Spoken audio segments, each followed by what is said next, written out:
frame per letter. So the lower that we nickname ourselves in terms of letters, the faster we get to go. So we're gonna be doing that with our character as well as our as good amount of our Pokemon as well. Yeah, Conception, it sounds like it's so loud that they can't even hear us, so we'll have to kind of start over the commentary. No problem. I ducked it quite a bit, just needed to get here. So I have an input break. There we go. Cool. Let me know if that sounds better. Hey, sorry, you're literally gonna have to cut the game audio in like half. Yeah. Sorry. I cut it even more, so let's see if that's good. Okay, great. Thanks. Sorry. Yeah, no problem. Let me know if we're good here. Oh, that's better. Yeah, good. All right, good. So we've got Conception on the game right now. He's playing Pokemon Red, and I mentioned I'm TyKevin83. I'm an admin over in the TaskBot team, and I do work on Pokemon testing, especially in Gen 1. Yeah. So sorry about the audio issues there. I didn't know my audio was bumped up so high. But yeah, my name's Konception2. I'm running this game. This is any percent glitch, obviously. So as I mentioned near the beginning, but you probably didn't hear because the audio was so blown out, what we got going on at the beginning was that we nickname ourselves and our rival A. And that is because text, even set to the fastest setting, moves at about 1 frame per letter. So if we nickname ourselves as well as some of our Pokemon with 1 letter, that's obviously going to save us frames over the run. So that as much.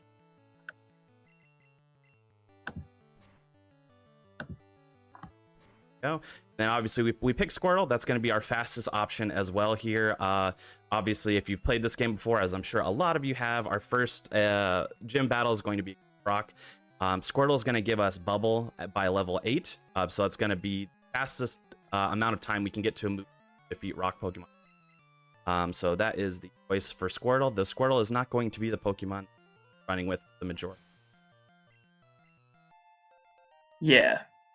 Ooh, some great crits there. Sometimes those help get through growls.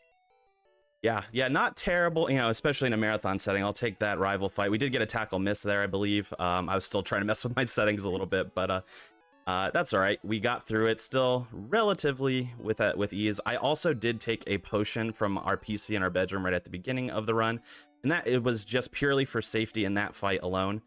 There is about roughly, I think it's about a 10% chance that you can die to that fight, which we need in for the RNG aspect. I mean, for the experience aspect, rather. So we take that potion just for safety, but I didn't need to. Yeah, but it's always a really complicated decision to take that in an RTA run, because usually when you're doing runs outside of a marathon, you don't get it, and then your items are in a different order because you go buy Pokeballs. So then you end up needing to make different strategy when you go to do your Nidoran manipulation and catch a Nidoran, because you've got your items in a different order than usual. Yep, that's absolutely true, and you'll see when we get there. Actually, instead of doing different inputs for the RNG manipulation, I'll just swap the items just to make it easier for my own brain, so I don't have to learn 2 different inputs. Yeah, I've done that pretty often myself. Yeah. I should have killed that. I don't know why. That's all right. I was thinking about RNG manipulation, but that's all right. We do need to kill 1 Pokemon here on the route. Rattata is a great option, so I don't know why I chose to run from that. That's all right, though.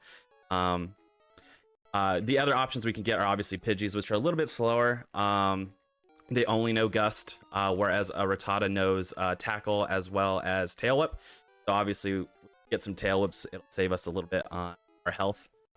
So it would have been nice to have killed that rat if I had not just been, kind of glossing over it, but that's all right. We can find something.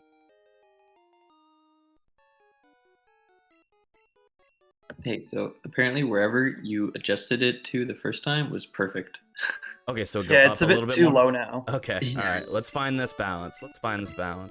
Luckily, we don't have voice lines to go through or anything, so we're not missing anything. Yeah, sorry about that. That's all right. While that balance, I got a quick donation here from Alex, who says, "Great job." I guess this was to Dr. Evil. Great job on the run, despite all the rehydrated moments. Thank you so much, Alex. And again, if anyone else wants to donate to support a great cause for veteran mental health being supported through gaming, go ahead and do Command Charity in the chat, and you can find out all about that. Thanks so much, and enjoy the run. go. So we actually got really good RNG. Had I chosen to defeat that Rattata, we actually would be in great shape there. But for some reason, I ran from it. But we did not face a lot of encounters on Route 1 there, which is really, really good. Now we're going to get set up to do our Nidoran manipulation, so I'm going to be a little quiet here while I just focus at... actually, I got items.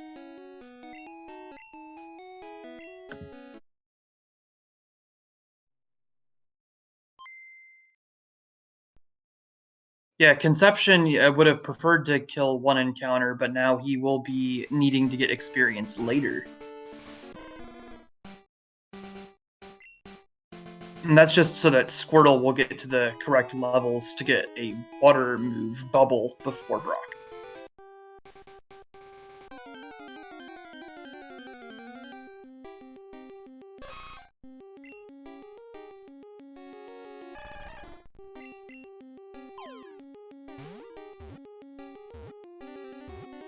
All right. Good news from the manipulation? Yep, we always love to see that, especially in a marathon.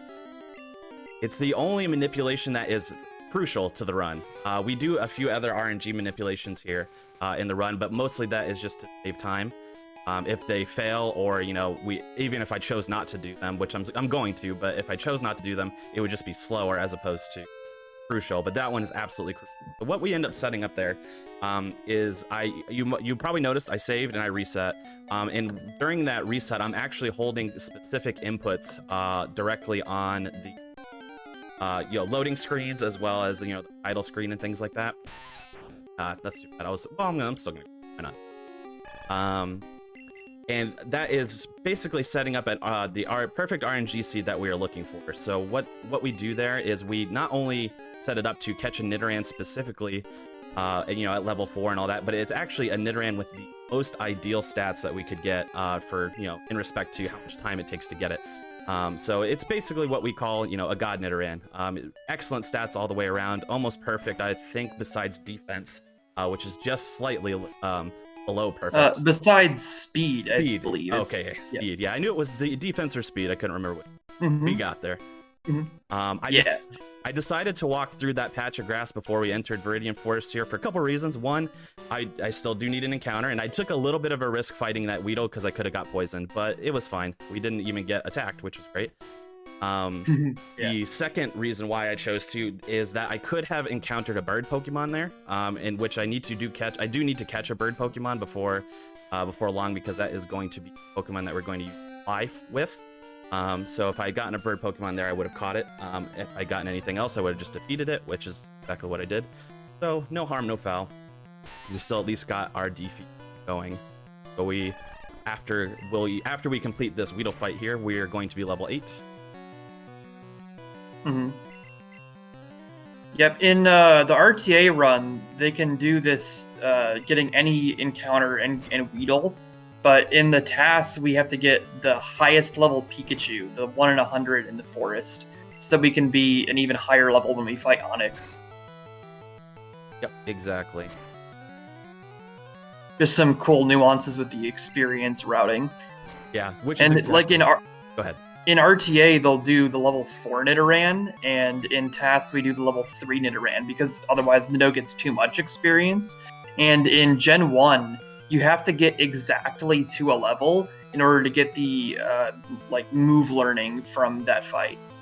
Yep. So if you were to level up past level 8 and hit level 9 or 10 as Nidoran, you would never learn Horn Attack, and you wouldn't be able to fight basically anything.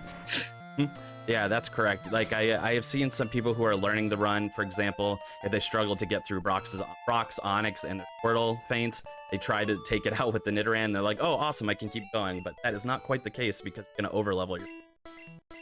Yeah.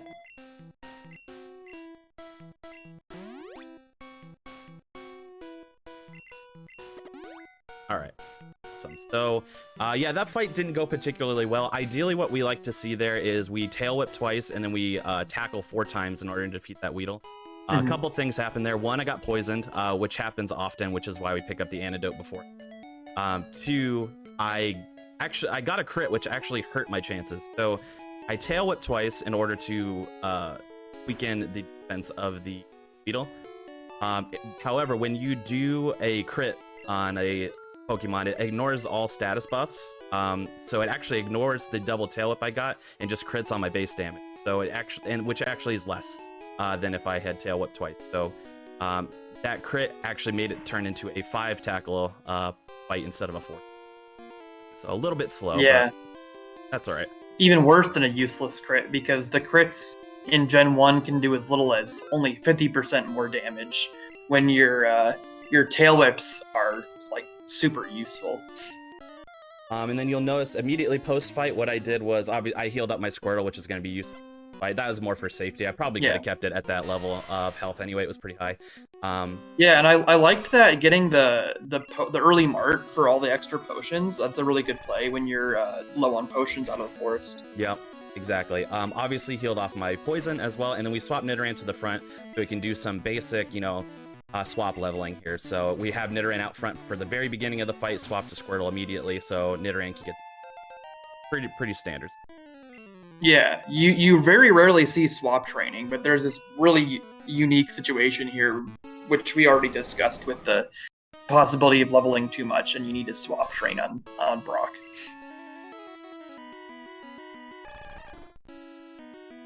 Well, even better that it failed. That's Oh yeah. Love that. The but it failed text is one of the best things you can possibly get in the speedrun. Return. Oh, did you just Gen 1? Oh, so early into the run. So early into the run, too. What is this? Luckily, it didn't and hurt you our got chances. But more screech fails and tackle non-crits. That is a hilarious fight. Yeah. Rather unconventional, to say the least, that fight.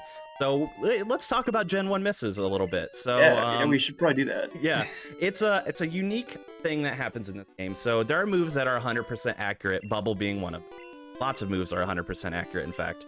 However, this game has a factor that there is a 1 in 256 chance that your 100% accurate move will miss for no reason at all. And that is just a function of the game for some reason. And you just saw it there. Nothing impeded my Bubble's accuracy. I wasn't sand attacked or anything like that. However, my Bubble missed, and that was just a 1 in 256 chance for that to happen. Marathon luck abound. Yes. You'll notice right after I defeated Brock there as well, and we exited the gym, I went into my menu and I actually went into my options. What that does is I turned off our battle from shift to set. I believe that's what it is. I haven't looked at it in so long. Which basically, if you've played Pokemon games before, you'll know after you defeat something, it'll ask if you know, this is what Pokemon they're going to put out next. Would you like to, change Pokemon? I turned that option off because Nidoran is just going to be in the front for pretty much the rest of the game. So that we just make it so we can save all those text boxes. Yeah. Programmers will know there's 3 main problems in programming: null pointer exceptions and off by 1 errors.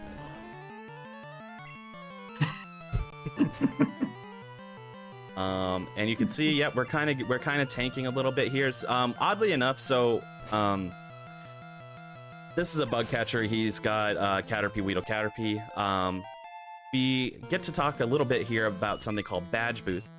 So string shot is lowering our speed, which is fine. Not a big deal, really. We actually want to get lowered by 1 because that's going to constitute a badge boost. That's actually going to increase our damage output. And that is just from after defeating Brock. When you get a badge, you get a boost to a particular stat based on it.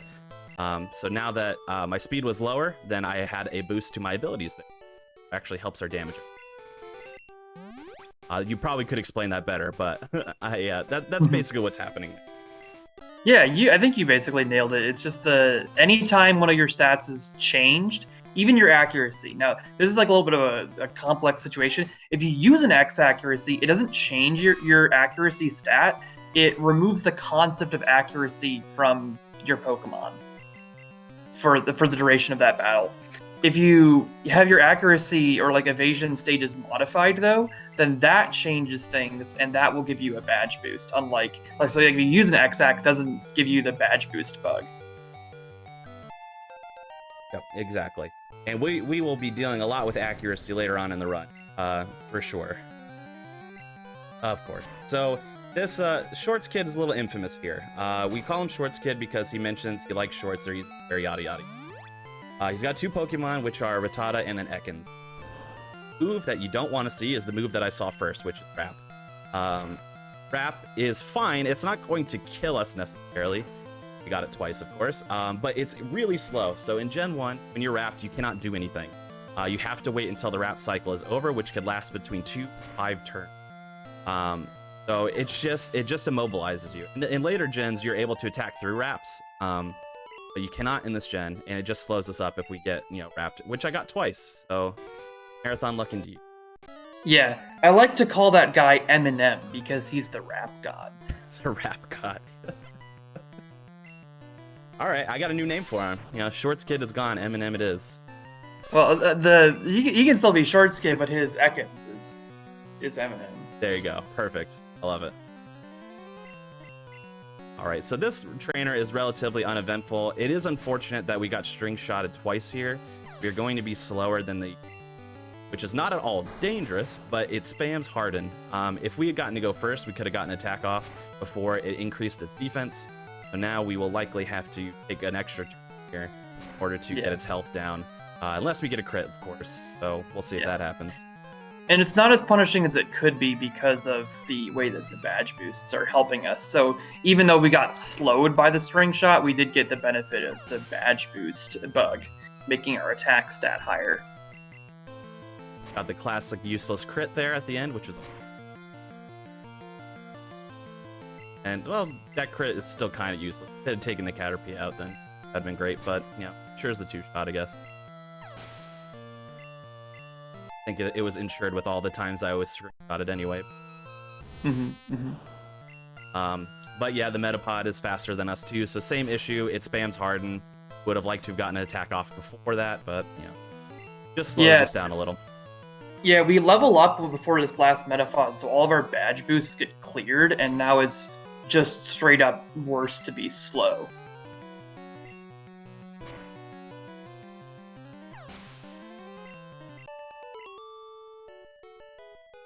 All right, one more trainer to deal with on Route 3 here. Another bug catcher. I'm hopeful we get a crit here, so I can save some EP of a Horn Attack, because I'm running a little low, so we'll have to see.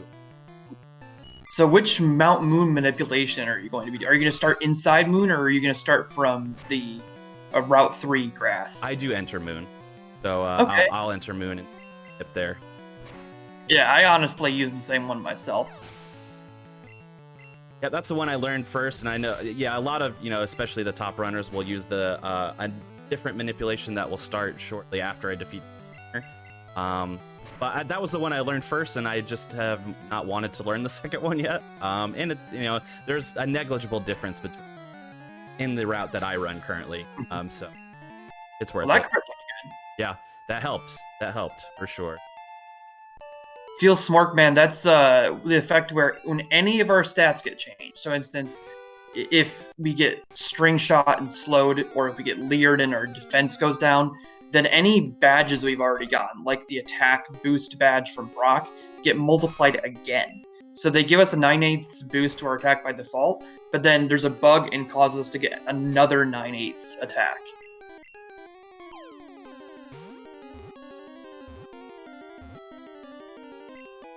Alright, so I mentioned before we need to catch a bird, which is exactly why I kind of dive in this grass here, not to mention there's a trainer we're going to avoid here. I got my encounter literally on the first tiles, which is a little scary because that means I have to walk through a lot more grass to get around, but I got through it without an encounter, which is... But we got our bird, we got our Spearow, which is actually the better choice for a marathon run in case things go really south. I have an option to change that bird out for another bird that can learn Cut later on if things... Ducks! Yeah, hopefully we don't have to see that. You never know.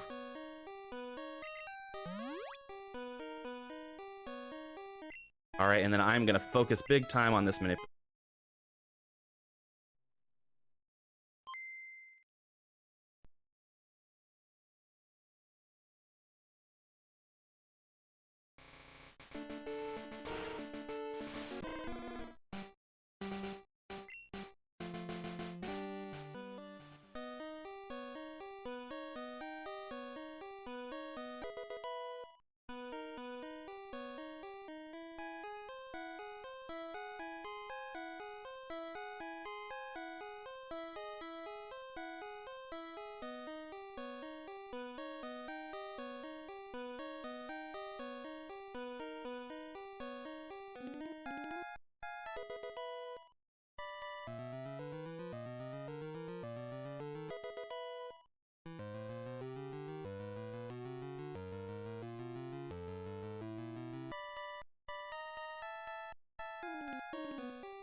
Oh, we're gonna save here.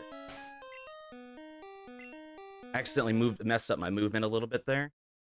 So I'm actually just going to go back up here. Just it's gonna waste a little time because I have to reset, but I would rather just ensure that I get the Paris since we're right here anyway. Mm-hmm.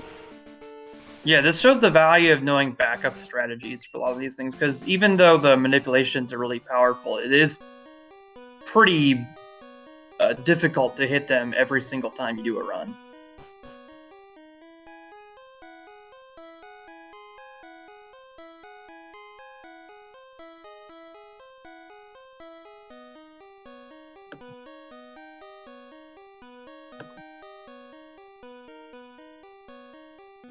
Do this one a little bit differently. Just a slight variation of what most people do for that backup.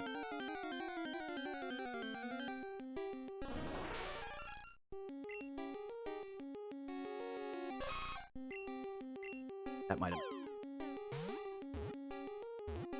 Excellent. Nice. Yeah, so a lot actually happened there. Yeah. That Paris is super useful because it can learn dig and cut, and it also, I guess it's kind of not perfect because it does have a bit of a long cry, but it can learn so many of those utility moves that we get Paris over anything else. Yep, exactly. So obviously, if you're a little bit confused as to what you saw as I'm walking through Mount Moon, and you're not seeing any Zubats, which is pretty, pretty normal. What happened was similar to what we did for the Nidoran earlier, of course. Similar to what we did for the Nidoran earlier is oh my gosh, 2 tackle miss. I manipulated the RNG to make it so that I am walking in a specific path, that I'm not hitting encounters, and I'm also pressing A on very specific frames as well. So that, that helps buffer encounters as well. So little bit confusing as to what's going on there. I'm actually... Yeah, the easiest way really to explain it is just that when you have an old game console like this, it acts the same way every single time you turn on the console, as long as you do the same inputs. And there's these, like Konception mentioned, there's these things called buffers, where there's huge windows where we can press a button and the same thing will end up happening on the console. We just have these scripted manipulations found where we know you press these buttons in the same sequence and you will always get no encounters. Yep. And then I messed up my movement by 1 tile at the end of the very first manipulation that I was doing, which you can actually extend it entirely and do it all the way to where I ended and caught that Paris without having to reset. But I fat thumbed my arrow key and moved a little bit farther than I wanted to. So that's why I saved and did a backup manipulation just to ensure that I was going to hit it. I got very unlucky in that fight, unfortunately, and ended up dying, which is exactly why I saved here in the first place. Hopefully we get a little bit better shot. I also set up poorly on the Rattata anyway, so I'm kind of glad to get a better shot at it. Yep. And we planned for this fight going poorly, so yeah, that not the end of the world. Yeah, that is baked into the estimate for sure. Because it's very easy to die on this fight, especially if you get things like Supersonic all the time. Mm-hmm. Yeah, there's even a couple different routes now that fight an extra encounter and a trainer on Route 3, I believe, so that they don't have to fight this trainer in races. Yeah. Yep, and then you'll encounter this trainer at a higher level, which obviously guarantees a bit more for you. I have not learned that path yet, so I am doing it the old-fashioned way, but we got through it the second time. Yeah. Of course. Yeah, this one's like pretty similarly fast. It just has that extra variance with the fight being kind of risky. Of course, we had an encounter that right before I'm gonna menu, but okay.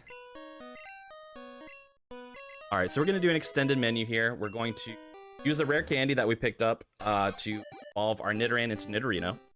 Then we're going to teach that Nidorino Water Gun. Weird that it can learn it, but that's Gen 1 for you. Then we're going to use a Moonstone to evolve Nidorino into Nidoking. Then we're going to teach Nidoking Then we're gonna teach Nidoking Mega Punch. So quite a lot going on here. Yeah.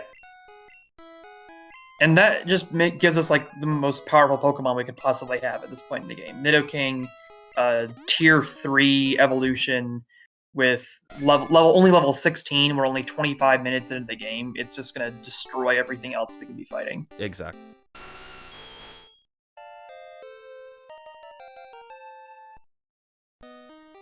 Not to mention, we use it exactly the same way in tasks, and it does the same thing for us. We just don't need to quite rush getting Nidoking quite as quickly because we don't fight barely any extra trainers in tasks. In the RTA run, they'll get all these extra trainers in early so that they can hit level 16 a bit sooner and get that extra power of Nidoking as soon as possible. Exactly. So yep, now we got our tier 3, super powerful Nidoking.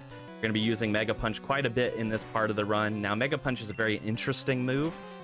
It is a very powerful move, which is exactly why we pick it up, but it is a move that is not 100% accurate. I believe it is 85% accurate, if I remember correctly. Yes. Slightly less than that if you want to get super technical. Oh, well, yeah, with your Gen 1 misses. Yeah, so it's probably like an 84.6 something. Yeah, and there's some rounding with 8-bit math, but yeah. Exactly. So that puts us in a few interesting positions if we continuously miss Mega Punches. Luckily, all of them landed there, which is great. So we got through that. But yeah, we're gonna use it quite a bit for the next few badges at least.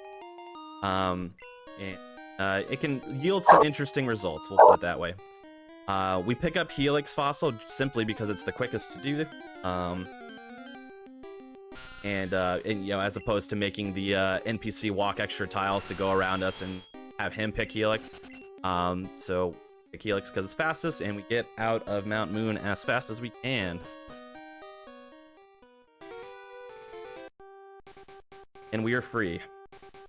So that was the whole Mount Moon thing. That is 2 of 3 RNG manipulations that I'm going to do run. So first being Nidoran, then now we got Mount Moon out of the way.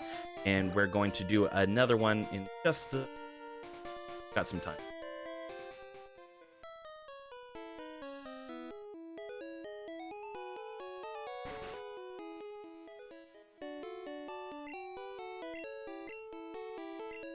All right, so this is our first Pokemon Center we've used in the run, by the way. I believe that's the case. And we use it, obviously, not only to heal up our Pokemon, but it's going to be a nice base for us later on for us using Dig. But if you want to talk a little bit about Instant Tech, that would be great.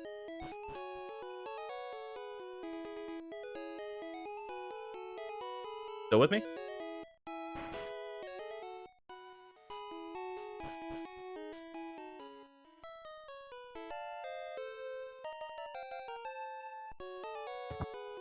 Are we here? Everything good? Yep, I'm back. Okay, sorry. I threw to you. I didn't know you left. I said if you wanted to talk... I had to mute a second because I just got a new dog named Jerry, and he is a very, very big fan of people coming to the door. Ah, gotcha. Well, awesome. We love dogs. I have a dog of my own. His name is Jabba. He's in the other room with my fiance. Yeah, so if you want to talk a little bit about Instant Text, while I hope this fight goes well. Yeah. So basically what happens is when you go into menus in the game likes to say, hey, you're going into a menu. I don't want to slowly print all the text in this giant menu. I'm going to set a variable to 0 for how much to delay between each character printing. And in one menu in the game, when it does that, it sets it to 0 and then never sets it back to 1 after leaving the menu if you close the bike shop with B. So you just end up with this like carried out instant text effect. And you can retain it as long as you never go into one of the menus that would do that same thing where it sets the variable to 0 and 1 again. So you can never use any items while you're in this instant text state. You're just stuck YOLOing until you get to the point where you would lose it anyway. Like if you learn Thrash, there's that yes/no text box, and that does the thing with this instant text variable change. Or when you go into Bill's house and have that whole conversation with Bill. So You go down and talk to the bike shop owner because that's the one place where there's this bug where it doesn't set the variable back, and now you have instant printing text for forever. Yep. So that it makes it very interesting. So we're on Nugget Bridge here now, just passing our second rival fight there. So you can obviously see the text is just moving super fast. That rival fight one could go poorly, and it almost did, but I actually got really lucky. The way it could go poorly is if the Pidgeotto that our rival leads with uses Sand Attack, which lowers our accuracy, and it lowers it by a third, I believe. That's the number, but Yep. basically, so making our 100% accurate moves down to 67 and things of that nature. So, you know, hitting these moves, if we continuously are missing moves, we might have to heal, for example, to stay alive or something like that, which would make us lose instant text because we can't use any items or go into any. Yeah, have we talked about Red Bar yet? We have not, no. It's a great opportunity to do that because when you're on this bridge section with Red Bar, you also, with instant text, you also usually want to be in something called Red Bar. Red Bar is when your HP is below 10 out of 48 on so the pixels of the HP bar there's like 48 pixels long, and if you're below like 10 of those pixels, then it'll start blinking and having this alarm sound. The alarm sound makes it so that none of the other sounds load, and it makes the game run way faster. So you really want to be in that red bar state as much as possible, but it's also dangerous.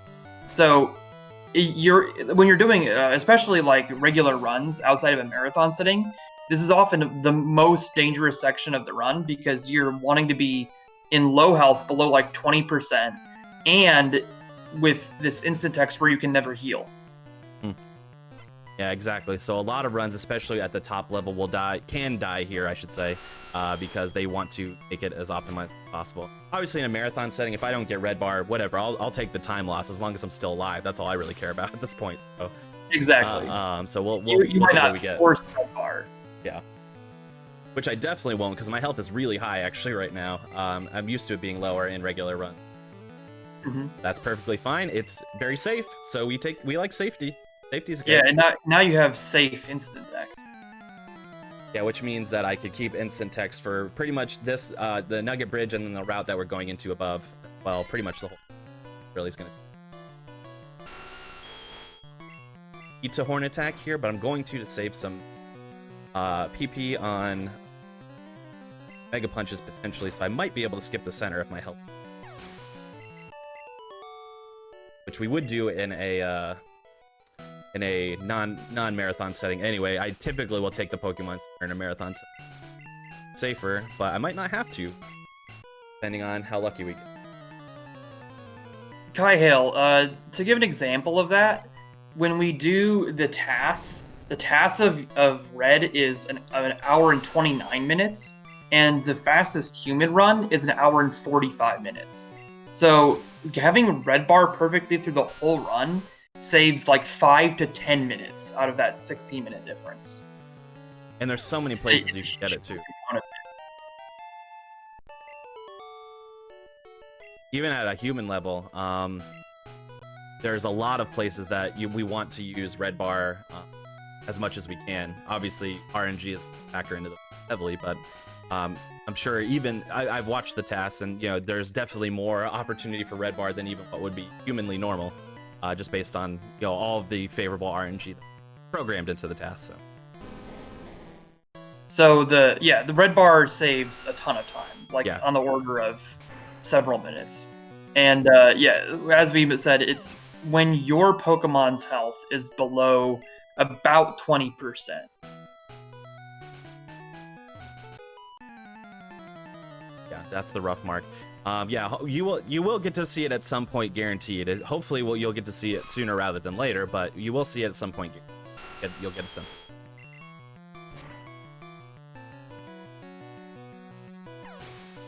But yeah, right now we're just skating through this this route here. There's really not much of cause for concern here, especially since health is so high.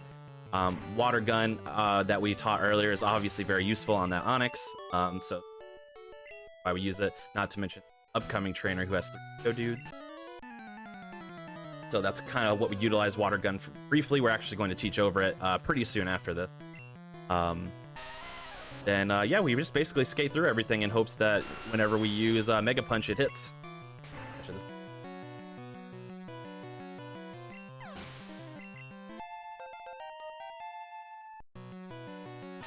It's seeming increasingly likely that I'm just going to skip this Pokemon. Pretty good. Yeah, you're in great shape for that. Especially since we've gotten pretty fortunate luck with the Mega Punches. For example, we mentioned before that the Mega Punch is 85% accurate move. On the Rival 2 fight, I got Sand Attack, so my accuracy was lowered. And then I hit 3 Mega Punches in a row still, so that was really good. Is there any thought to using the center anyway to make it more likely to hold Red Bar after Misty? Yeah, that's the debate I always have in my head is, you know, if obviously when you use the center, your health is completely rejuvenated. So, you know, in a PB attempt, we'll actually almost never use the center unless something incredible happens or run out of potions or something. So you'll actually want to go into the Misty fight a little bit weakened. Typically in a marathon setting, I go in full health. However, I have enough Mega Punches. I have 2 Mega Punches left. I have 2 Mega Punches left and my health is really high. I would only need to use 1 potion. So I think it's where I'm gonna go for not taking the center. I'm gonna go for it. It could really go either way here. I'm gonna be 4 health off of full, so it's really not dangerous. Yeah, and that way you could at least do the center after Misty if I need and still get your instant text back. Yeah. So this and is then Red, you centered right away when you entered the town too, right? Correct. Yeah. Yep. So you already have your dig waypoint set for when you go to Vermilion and need to dig back. Exactly. Yep. So the waypoint is set. So we already have it set up there. The only reason why I center in marathon type runs here typically is to save potions for one, and just to make it so I'm full health anyway, not having to use. But and also if my Mega Punches go poorly. Oh yeah. So I don't have enough left. Would we have time for a couple quick donations? Yeah, go for it. Sweet. So first off, we have $20 from Anonymous that says, "May RNGesus bless you, Conception, and all other runners this marathon. Good luck." Thank you so much. And then we have a $50 donation from Romeo saying, "Great effort, keep going." Thank you so much, guys. We're approaching the $200 mark, which is great. If anyone else wants to donate, you can go ahead and do command charity in the chat to find out all about Stack Up and the great cause that we are supporting. So thanks so much and keep enjoying the run. Yeah, in that vein as well, one thing that I always love doing that's pretty popular with Pokemon runs, marathons, is if you ever want to like shout out your favorite Pokemon in your donation comments or anything like that, feel free to donate the money. Sometimes people even donate towards like the Pokédex number, which is interesting. So if you want to go ahead and do that, I would love to hear what your favorite Pokemon are. Obviously, it's for a great cause too.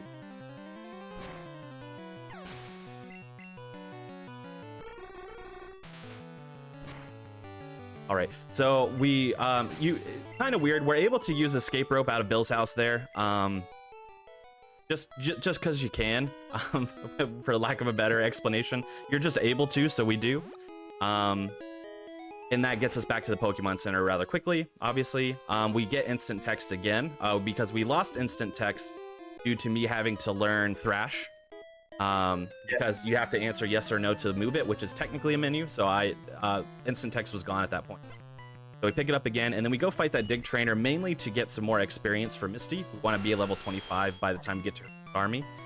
And we now also have the Dig TM. That's good. That'll be useful. Yeah, 25 with our perfect Nidoking makes it easy for us to outspeed Starmie.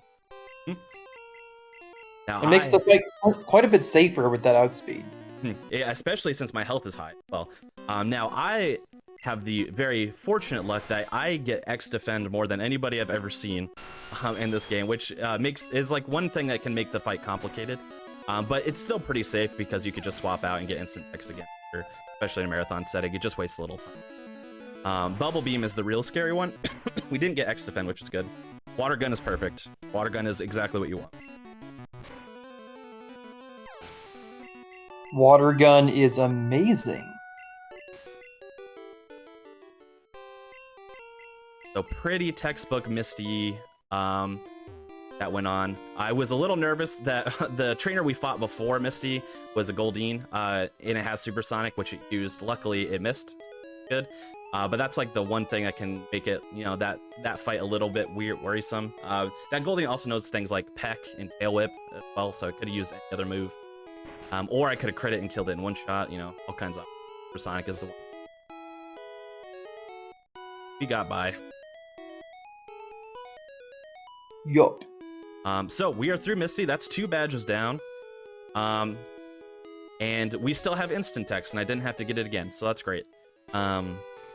One thing you might be at this point too, I always like to highlight this around this time. You might be wondering, all right, so my estimate is 2 hours and 5 minutes, which is a little generous. That is like a worst case scenario run for me. In addition to that, we have 2 badges, and we're like not too far from halfway point in the run. So you might like, when am I going to get the rest of the badges? Plus we got to defeat her and all that. Don't worry, just hold on to your horses, because you'll see how fast we end up going at the end. Yeah, once you get Horn Drill, all the X items, the bicycle, yeah, it starts to get a bit insane. Got unlucky there just previously. We walked through the grass because it is so much faster than walking around. And, it's not that many tiles of grass, so you hope just to not get an encounter. But, of course, I did.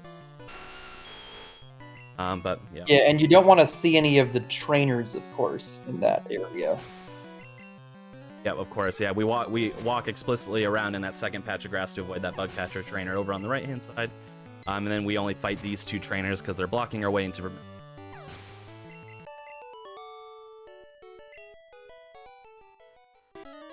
You also worth bringing up, so you'll notice that when it comes to trainers, anytime that we can, we're going to walk up to them and talk to them if we have to fight them, as opposed to just walking in their line of sight and having them come to us.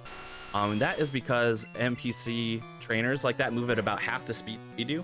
So if they are walking towards us, not to mention the animation of the little exclamation point that pops above our heads, really slow, it is a lot faster to avoid that exclamation point animation, but also walk towards them. So that just saves us some time over the.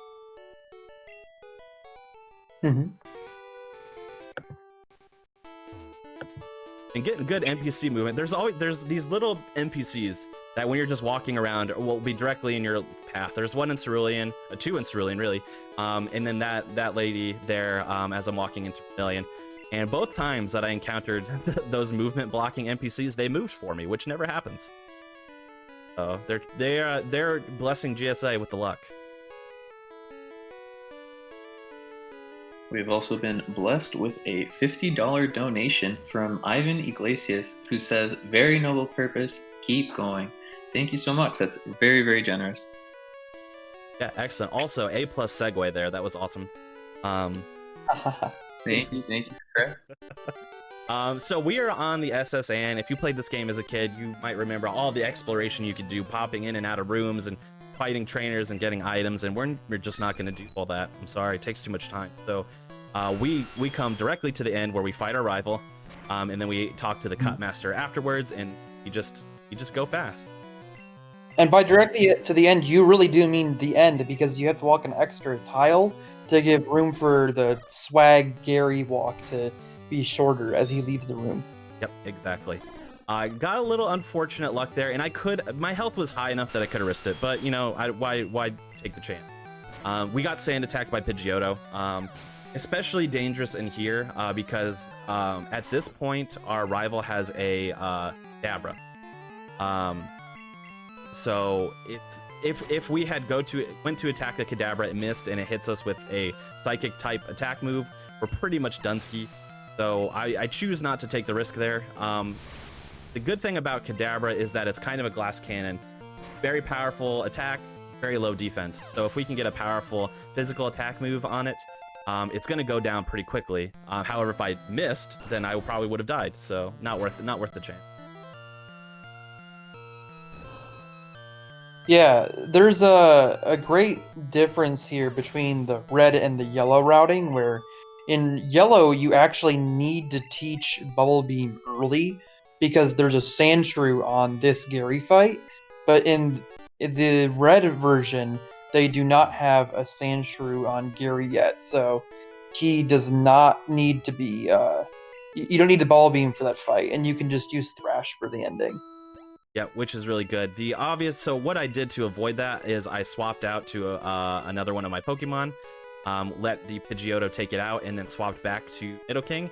When you swap out and in, when it comes to, buffing or nerf, moves that buff or nerf, or moves that, if you're confused, for example, if you swap out and in, those buffs or those status effects are gone. So, which is exactly why I did that, and I had to make sure that Pidgeotto would kill the Pokemon that I swapped to as well, because I don't want to split experience. So if I tried to, say, swap to Squirtle and tried to kill the Pidgeotto from there, would have been a bad idea. Not have as much experience as I. So that's exactly why we do that. Of course, swapping is going into a menu, therefore I lost instant text. I would have liked to carry it a little bit longer, but we would lose it shortly after right now anyway, because we're getting ready to go into a shop menu, which we need. We didn't lose a ton of instant text time, but a little bit. Plus the fight was a little. That's Pokemon speedrunning for you.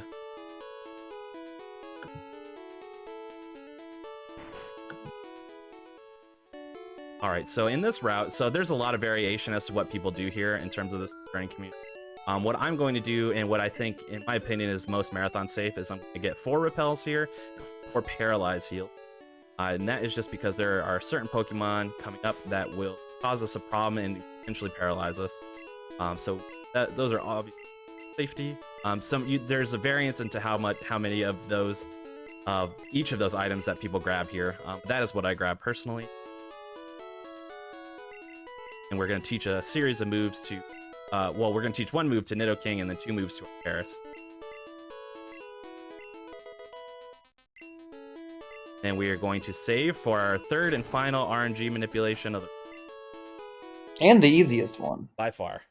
By far the easiest one, which is great.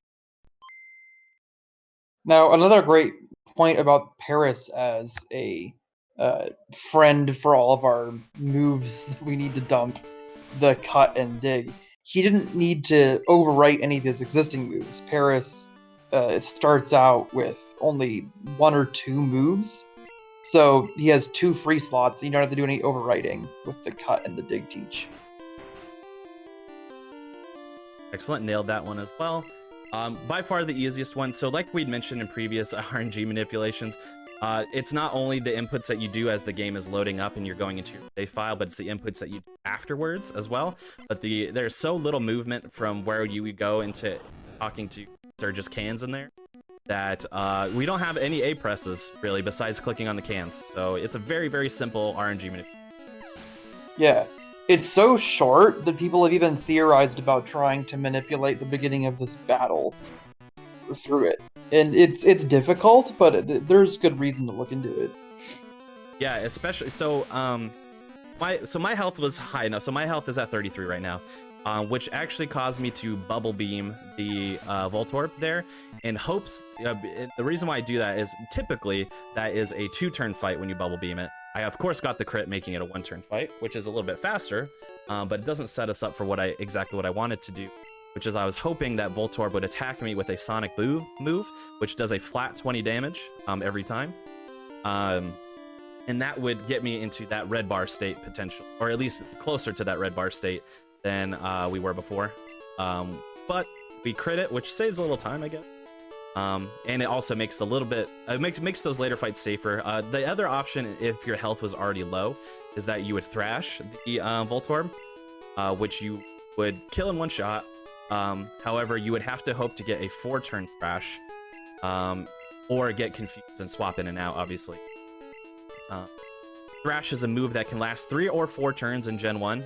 However, after the move is complete, your Pokemon will be confused, which is exactly why whenever we use it, we do so in the ways that will not cause the confusion to happen ever. If we get a 3-turn thrash there, obviously that makes things... We didn't even have to worry about it. Yeah. There's some fun there with being able to dig out of the fan club, because they did fix that in yellow, and you have to walk all the way over to Diglett's cave to dig back to Cerulean City. But in red, you can just dig straight out of the fan club. Right? Further extending on Nidoking's ridiculous moveset, we're going to teach him Thunderbolt. So if you're keeping track at home, right now our Nidoking has Mega Punch, Thrash, Thunderbolt, and Bubble Beam. So, And that's the first of our final moveset. Yep. I'm gonna save here, only because my health is fine. I'm not really worried about it, but I do only have one Mega Punch, which, as we talked about, a Mega Punch is not a 100%. So what I'm going to attempt to do is Mega Punch this first Oddish and then Thrash the rest, which makes it, if we miss, you know, we could encounter some weirdness. Can't hurt to say. Yeah, this fight is notorious as 4-turn Thrash fight, because back before we could do full moon manipulations and get Mega Punch, we didn't have Mega Punch to do at the beginning of this fight and kill Oddish. And so we would have to go in from the start thrashing. And you still have to do that in yellow, so this fight is still pretty notorious as the 4-turn Thrash fight. But now, with being able to do the full moon manipulation, we get Mega Punch in the middle, and then Mega Punch allows us to only need to use Thrash for 3 of the turns of the fight. Precise. And then because got the task guy here, I gotta mention, Please. in task we don't have to worry about it. We just manipulate getting a 4-turn Thrash. Yep, exactly. Yep. Task makes all of these strategies go out the window because it just makes the game do what you want it to do, more or less. Which is great. I wish we could. I sometimes wish the task strategies are human viable, but it would be really, really difficult. All right, so this fight we Bubble Beam at the beginning to take out that Caterpie first, and that is purely because there is a chance that this Venonat will not go down in one shot with my Thrash. It's pretty favorable to do so, but there is a chance. So we didn't want to have to depend on a 4-turn Thrash. I always take this turn a little slow, because I've hit that trainer quite a bunch. Don't need to. And now we're getting ready to go into Rock Tunnel. Very interesting. Especially considering that we do not have the Flash move, so we do it in the dark.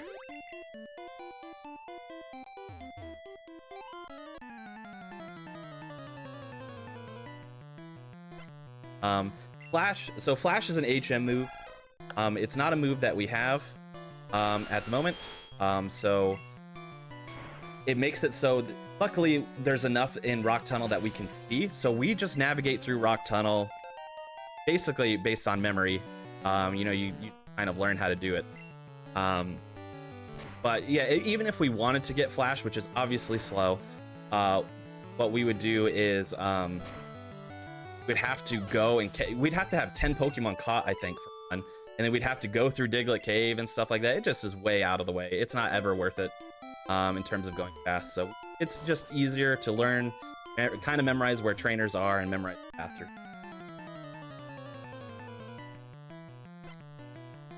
Now, people might have thought, wait, why use Thrash if it's not going to kill in one hit? That's going back to the red bar strat. We're trying to get lower and lower in red bar so that we can defeat these... Oh, we see it again here. Because now that first use did not work out. Ooh, this could be kind of tight here. I'm going to save before Oddish. I would anyway. Even if my health was at 24 still, I was going to save.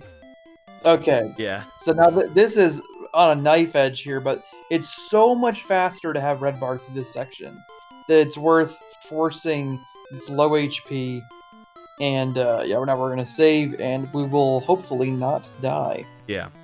This Oddish is the biggest troll. One of the biggest trolls in the run, in my opinion. There's so much variance as to what can happen here. Obviously, we're going to hope that we just take it out, which we didn't. Absorb is not what we want. I think we're dead, or do we have one? Nope, we're dead. Okay. I couldn't remember if it was. So that's why our health is a little bit precarious there. Well, one, we could just take it out and Thrash. There, it is a range. Or obviously, if we crit, that makes. But basically, the hope is that we kill it. However, there plenty of times we're not going to kill it. But even if we don't kill it, there are options that will still keep us remotely safe. One, if it uses poison powder, it won't work because we can't be poisoned as a poison. Two is stun sport, which is less favorable, but we do have paralyzed heals, so we maybe get out of it. Yep, so we got poison powder there, which is good. Nice. The worst is sleep powder, obviously, because it's going to put us to sleep, and we don't have anything to heal that. So. The worst also would be if you didn't get the Bulbasaur range, because Bulbasaur is also a range. Yes, much more favorable, luckily, than Oddish, but still ranged. I almost forgot to repel there. So you saw earlier when I entered Rock Tunnel that I used a repel, and it would have still kept going past Oddish Girl a little bit. Had I not died and saved and quit. When you save and quit and reload the game, your repel tiles are not saved. So I had to use a repel right away, or else I would probably risk running into Pokemon. Luckily, I remembered within like 3 or 4 tiles. But I've done that a lot, died there and reloaded, and then be like, all right, let's continue moving, and then all of a sudden just hit an encounter because I forgot to repel.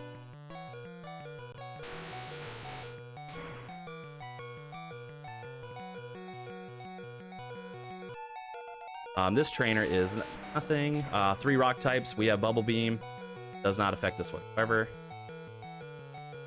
And you can see how much faster things are moving in this red bar state. It's skipping Pokemon cries. It's skipping level up jingles. It's making it so I can act that much faster. Yeah. To going for. One of the best fights of a task is that hiker fight, because you don't have any bubble beams, and so you defeat all the Geodudes in the Graveler by intentionally using Thunderbolt and then making them self-destruct, and Gen 1 miss the self-destruct, so they all kill themselves and don't kill you. And it works out super fast because in Gen 1, the self-destruct doesn't make their health drop slowly, it just instantly disappears. Yes, which didn't want that. I was hopeful to not get quick attacked by this Pidgey, but we got quick attacked by the Pidgey. So, I'm going to have to heal for safety. That is purely because we have one more encounter before we make our way over to Celadon. Well, not one more encounter, one more trainer, rather. And that trainer has a Growlithe and a Vulpix. That Vulpix has a percentage, that has a chance to quick attack us. We would die if it happened. So I'm not going to risk it. I wanted to keep red bar all the way through our rival fight, but there is a chance we get quick attacked again and then get slapped back into red bars. We'll see. But it's definitely gambler. A gambler. Now, with my history running this game, I've seen quick attack from the Vulpix less than 10 times, I bet, in my sorted history running this game. But I know for a fact if I had tried to risk it, I would have gotten it. So it just feels right. You know, you have hard statistics. I mean, Kevin will attest to this as somebody who runs a task. There's hard statistics, but there is also just like personal, like, you know, what's the word for it? Superstition. Like whenever you want something to happen, it won't happen. It's just, I don't know. Yeah. Well, isn't the Growlithe also a range there? I think it is a very, very favorable range. Like, yeah. In the 90s, if I remember correctly. Yeah, that's your like main point of like possible damage on that fight. There we go. Oh yeah, there. I usually use an audio cue there, but I forgot to listen. I like to count bike pedals. What Konception's doing here is there's an elixir and a full restore, or a nugget. There's an elixir and a nugget hidden in this underground, and you really want to get those because one, the nugget lets you buy a ton more items, and the elixirs are super rare throughout the game. You can't buy them, and they're only in a few very specific locations. So speedrunners memorize the location of those 2 underground items so that they can go faster and not have to take centers using the elixir instead, and also get more X items, which they can use to do more battles faster. Precisely. We're gonna... I picked up an ether earlier, and we are gonna pick up 4 elixirs count total through. But yeah, now this is like our this is our last shopping trip of the run, believe it or not, but it's also like a very extended. You buy a lot of stuff here. We bought so far we bought a TM, which TM07, which is trail. We also bought super repels, super potions, and revives. In a standard like PB attempt, I wouldn't buy revives at all. This is purely a marathon race protection method. So if I do die, I have revives and can protect myself. But I buy revives there as well. I then bought a Pokédoll, which we'll go into what we do with that in a little bit here. I then go to that vending machine, get a soda pop, talk to this girl, give it to her, and she gives me a box slide. Go back to get a fresh water, which we'll give to a guard later on, so we can pass by. Then last bit of shopping here is our X items. Very important. Buy X accuracies, X special, X speed.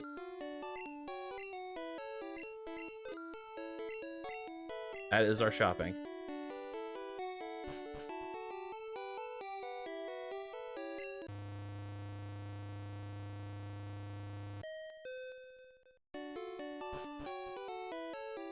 Got any donation reads for us here while we get to the Fly HM? Not at the moment, but I will remind everybody that this event is to raise money for charity for Stack Up, who do support veteran mental health through gaming. So you can do command charity in chat to find out all about that. And any and all donations are very much appreciated, as obviously it's going towards a great cause. So yeah, thanks, and keep enjoying the run. Oh, Conception, I don't know if you're aware, but you can bike to the Fly House, and it's slightly faster. It is faster. Okay, I thought it was, but somebody had told me in my chat it was a few months ago at this point, but that it was slightly slower if you don't perfect the inputs. So I just... Yeah, it's like 10 frames faster. So it can be slower if you don't perfect the inputs, but you gotta miss by a pretty wide margin. Okay, gotcha. That's good to know. I will do that going forward in runs in the future. I don't recall if I used Super Repel there. I think I did. I'm gonna check just to be safe. Did I use one? I did. Okay. Thought so. Yeah, I couldn't remember. Sometimes, especially I've been running this game for a bit now, and sometimes things feel automatic, so you never know. Like I don't have a memory of doing that, but it's kind of like riding a bike. You just do it sometimes. Had to check because we are now in Lavender Tower. One, we have a rival fight here, but this rival fight is pretty uneventful, especially since the thing of note. Oh, cool, we did get a quick attack. So we'll have a little bit of red bar. One thing of note here is if you've played this game before, you might remember that if you try to go in this tower and you don't have an item called the Sylph Scope, you will encounter Pokemon that are just labeled as Ghost, and then they will chase you away, and then you have to leave the tower. We have not a workaround. What's a sequence break, I guess, is what I would put it, where we do a few things here. One, we Super Repel, so we will not encounter any of those ghost encounters. But two, when we get to the final ghost, which is meant to be the ghost of the Marowak, we will use the item called Pokédoll, which enables you to run away from any encounter without fail. Now this, you might be thinking, is that a glitch, right? This is the any percent glitches category, and it is not. Not too long, it's probably like half a year ago now at this point, I don't remember. Yellow source code was leaked, in which on the yellow source code it was mentioned that per design that this was an option to be able to evade the whole game and just go through it. Correct me if I'm wrong, Kevin. You might know a bit more information about that, but it is a design portion of that you're able to kind of circumvent the game corner and not have to get this. Yeah, might not have been like intended per se. There was like a leak a while back of some internal documentation where they had like noted it as a bug, but they couldn't fix it. But the point is that like we don't treat it as a glitch because there's no way for us to know what's a glitch. Well, the definition of glitch is so arbitrary. We just like cut it off as no, you're allowed to skip the game corner. We had to make a decision one way or the other. The way that's faster is to use the Pokédoll, and it appears for all intents to not be, like, breaking anything else. Like, you can't go get a level 100 Mew because you use the Pokédoll in Lavender Tower like some other glitches. So Exactly. it's not very serious. How I kind of choose to think about it is that, you know, I'm using the Pokédoll to run from a Pokemon. That is how the item is designed. Therefore, I don't think it's a glitch because I'm using the item as it's intended to be used, the overworld sense. So that's kind of how I choose to look at it. You know, I'm not game breaking. I'm not going out of bounds. I'm not, you know, performing specific sets of inputs to corrupt save files or anything like that. No, I'm using the item as it's designed. Yeah, we did create that classic category to match the Japanese runners because there's a whole separate community of people who run the game in the Japanese language, and they generally they don't allow instant text or the Pokédoll glitch, and they also don't allow the sort of like save and quit manipulations. So they're doing older tricks to get good Nidorans. We called that category classic. The game is certainly a classic. Whether or not the category has called it. That's definitely. Oops, I went an extra tile there, a couple extra tiles there for no reason. Another fat thumb on my D-pad there. That's fact anything. Okay, so here's that ghost of the Marowak that we kind of discussed earlier. We're gonna do some item swapping here, and use the Pokédoll so we can. And you probably noticed that as well. So I right after I got the HM for Fly, I did an extended menu where I not only taught some moves, you know, I taught Rock Slide to my Nidoking and I taught Fly to my Spearow, but in addition to that, I also swapped items up and down in my menu, and that is just purely for ease of access. The items that I'm going to use most commonly, I want higher up my list, because, you know, after any fight, it will reset my position in the bag. So, like, even if I was like halfway down the bag and then I get into a fight, it's going to start at the top of the bag. So it's exactly like, for example, we move bike up to the front because this game does not have the select button function, so I can't just press select in order to hop onto my bike like they start doing in Gen 2. Every time I want to go on my bike, I have to go into my bag to use it. So that's why we just move our most used items up as far as we can, so we don't have to continue to roll into our bag. It's item management. Oh yeah. Now we get to talk about X accuracy. I want to give a little bit information as to what we use X accuracies for. Yeah, I think I mentioned it very briefly earlier, but the X accuracy in Gen 1, it doesn't just like give you an additional stage of accuracy or evasion. It doesn't do that. It removes the accuracy check from ever happening. So if you have a move like Horn Drill that's 30% accurate, it now becomes 100% accurate, and it even avoids the Gen 1 miss scenario. So it's because like that's doing a check on the accuracy.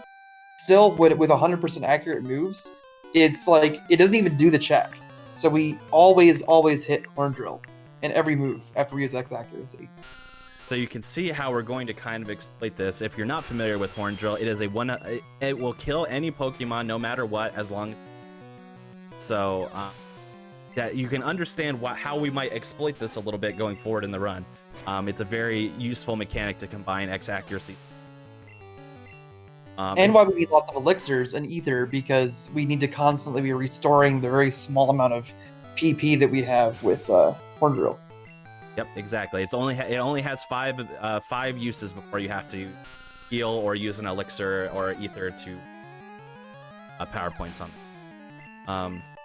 So yeah, that's a very pretty much almost the exclusive reason as to why we elixir often. There are a few times we need to heal other moves as well, coincidentally, but it's mostly to deal with our lack of horn at a given moment.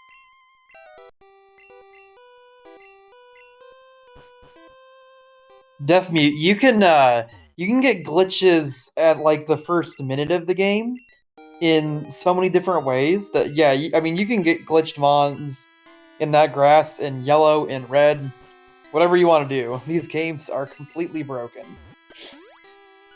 Yep, that is for sure the. So we have completed our Lavender Tower sequence there.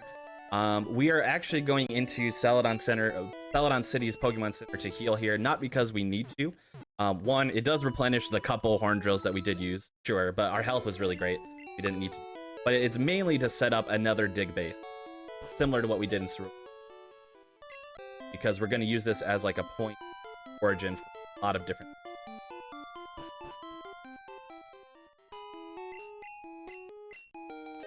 Here's the guard that I mentioned we are going to give the water to, and that is just so we can pass it on into Saffron. We're going to go into Silphco now that that is open. Take care of Team Rocket more.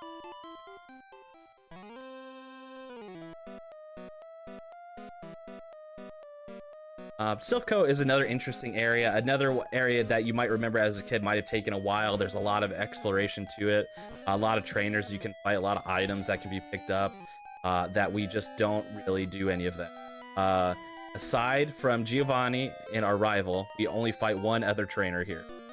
Two other trainers, I'm sorry, two other trainers. But there are quite a number of other trainers that we could fight here. Skip by all of that. This one, it has just an Arbok.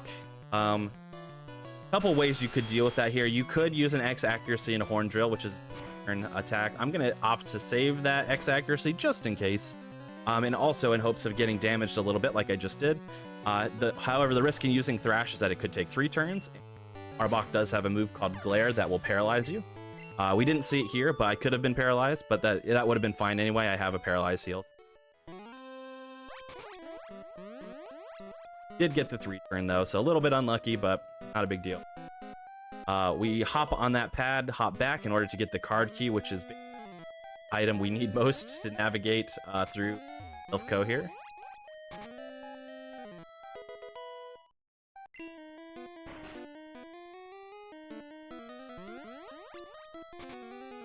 And then we are going to fight our rival. A little bit of interesting movement coming up here, so I'll explain that. Similar to other NPCs that we fought, or similar to our rival before, I'm actually going to intentionally walk a tile higher here so that our rival hits us kind of directly in the face here, and then when the fight is over, he's going to walk directly to the pad. If I had walked directly left after I got off the pad, he'd have to walk around me to get to it, which is very slow. So it is faster for us to go up one tile here. And now we have this rival fight, which if you want to talk a little bit about Silph Red Bar, I'm not going to do it, but if you want to talk a little bit about it, you can. Yeah, there's a strategy here because you're pretty consistently around this HP when you get out of, or when you get into Silph here. There's a strategy you can do where you get into Red Bar and try to carry it through to the Koga fight. Koga fight being where you intentionally manipulate self-destruct off of the Wheezing, and then you have perfect Red Bar for the rest of the game from Koga. But until then, you're not in Red Bar unless you do a setup in a specific way. I think it's on Gyarados, and then you get Silph. We call it Silph Red Bar because you get it from Silph instead of starting from Koga. Yep. So what we would have done there is I would have done some intentional setup on the starting even on the Pidgeot. Where I would use some X items, kind of depending on what moves that I see the Pidgeot do. You know, if we got damaged a lot, I'd do some different moves that's opposed to not getting all, for example. And then the hopes are when we get to the Gyarados, we would intentionally take a Hydro Pump hit, which is going to bring our health down low, but not low enough to kill us unless we get crit, obviously. And then if we were able to carry Red Bar all the way through properly, it would probably save about, I think it's like 30 seconds roughly, over not getting it at all. Oh yeah. At least. Yeah, at least, yeah. So, I'm opting not to take it because I don't want to die. Plus, I didn't get a great setup for it anyway because I had gotten damaged by the Arbok and I gotten crit on by the Pidgeot, so my health was low as it was. So it wouldn't have been particularly good setup. I could have made it work if I had wanted. Yeah. The routing through the mid game here is really complex and interesting because there's a lot of competing factors for what you should be doing when. You want to get to Koga quickly, get through Koga, because once you beat Koga, you get a speed badge boost. But if you do Koga too quickly, then you get that really good Red Bar too early, and you level out of it by the time you get to the Elite Four. And likewise, if you do Silph early, it helps you get a lot of extra experience quickly that makes the Koga gym easier. And it gets you the Earthquake TM and a rare candy up on one of the floors. Are we doing that in this route, or did we go for the Arbok and get the early, or to get sorry, did we get late EQ? We get late EQ. So we're gonna we went Arbok, got the card key. After we defeat Giovanni, we're gonna pop over the 10th floor and get that rare key. Earthquake. Yeah. Definitely, in Gen 1, there are something called DVs. It's the equivalent of IVs. And so, like, 1 DV is roughly worth 2 IVs. So we have a Nitto... I can't even think. We have a Nitto with 15, 15, 14, 15. So the equivalent of 30 attack, 30 defense, 28 speed, and 30 special attack and special defense IVs. There's just not great equivalents with the EVs, though. So in Gen 1, you have this thing called stat experience, and the easiest way to explain the equivalence between stat experience and EVs is that there's no limit to how much you can get in an individual stat XP. You can max out the stat XP for all the stats. So you can really like bump up your stats a lot more than you can in the later gens in Gen 1. Yeah. You talking about stats in Gen 1 also reminded me that starting in Gen 2, we have a stat for special attack and special defense. In Gen 1, it is actually lumped into one entire stat just called special, which makes things in this game a little bit different than other gens. For example, going back to when I was talking about Kadabra, Kadabra has a very high special, which will make it so that both his special attack and special defense in later gens would be high. However, it's lumped into one stat here, so we would want to opt to use a physical move instead of a special move, which is why anytime we encounter a Kadabra or Alakazam who has high special defense because of special being lumped into that, we will always use a physical move like Earthquake or Thrash over using a special move, Blizzard, for example. Yep. It's very they really they developed things out past this. Yeah, this was definitely kind of like a stepping stone. Mm-hmm. And getting that Blizzard is also another intricate part of the routing with this section of the run, because you want to make sure you get Blizzard before you do the Erica gym, so that you have a good ice move for Erica.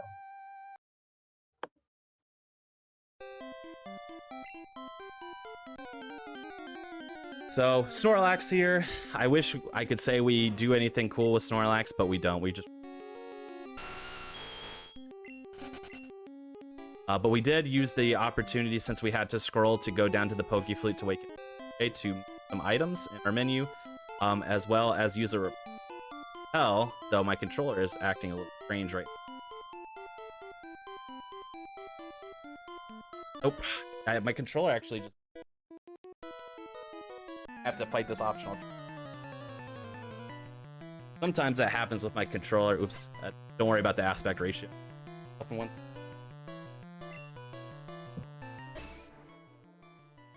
So typically what you do is you hold B on this section so that you can't like automatically get pulled down cycling road. Yeah. But that can be really difficult to do if your controller isn't acting normally. Yeah. So I'll go into that because I do something very weird with my controller. So what I'm playing this game on, I'm using a Real Red cartridge, and I'm playing on the GameCube with the Game Boy Player attachment.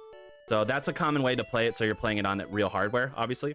However, one thing that I do is, there we go, now I got it. I also have a controller adapter, so that I have a GameCube to PlayStation controller adapter, so I'm using a PS2 controller to play this at the moment. A lot of Pokemon runners, instead of doing something like that, will use a Game Boy Advance SP as a controller. I personally don't like using it because it's a little small for my hands, so I like having a little bit more space.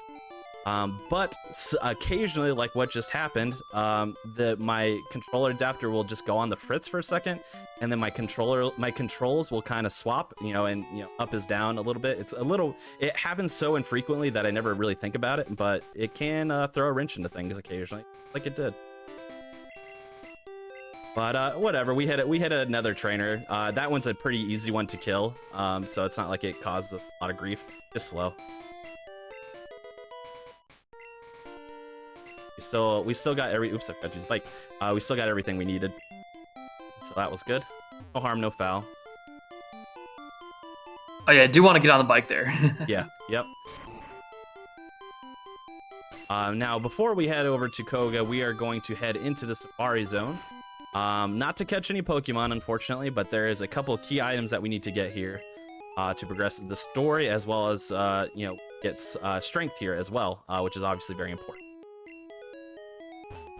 But, weirdly enough, we're going to pay entry to go into the Safari Zone to then use a repel and not encounter any Pokemon. This is one of my favorite parts of the run because it's just chill. We're just riding a bike through a park, basically. There's not a lot of thought to it. There's not a lot of dangers. There's not trainers everywhere you have to make sure to avoid or anything like that. It's just a nice bike ride through the park. Yeah, and importantly, we cut the bushes on the way through the safari to get to the Safari Zone, which is only faster in red because there's different menu lag between Gen 1 Pokemon Red and Gen 1 Pokemon Yellow. In Yellow, it is not faster to cut the bushes, and it's faster to actually bike all the way around to get into the Safari Zone. Yep, that is correct. Yeah, it's just barely faster. So this is one item we grab, which is the gold teeth. We have to give those to Gordon later on. The movement is always awkward here, but we got there. And then we talk to this person to get to the end of our zone that we receive. This is actually the Surf HM, not the Strength. But we will get Strength here. Weirdly enough, we walk outside and we can dig out of the park. Don't have an explanation for that for you. And then we're gonna take our Spearow back over to Fuchsia. Gonna menu quick here. Take our bike and head directly in.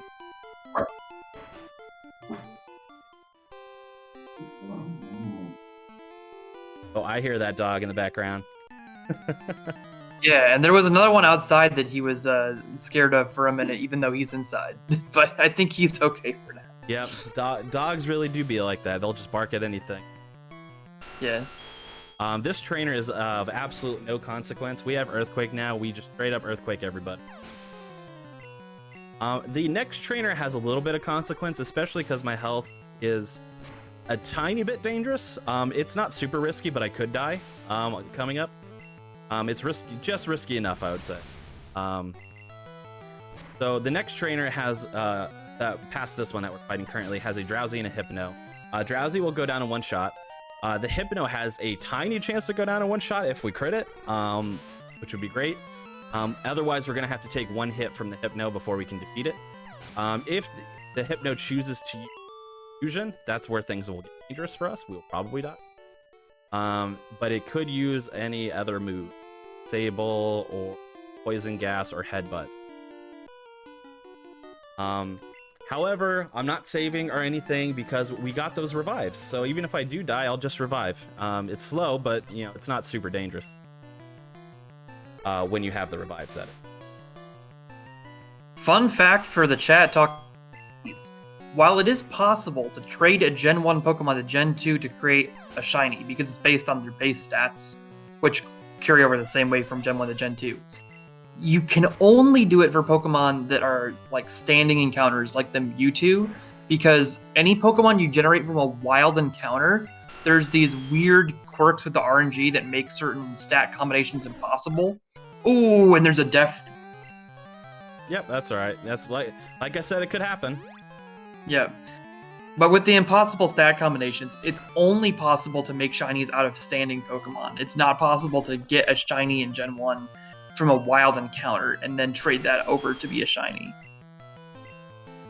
So like the legendaries or like the Voltorb and Electrode in the power plant, those will carry over and can be shinies.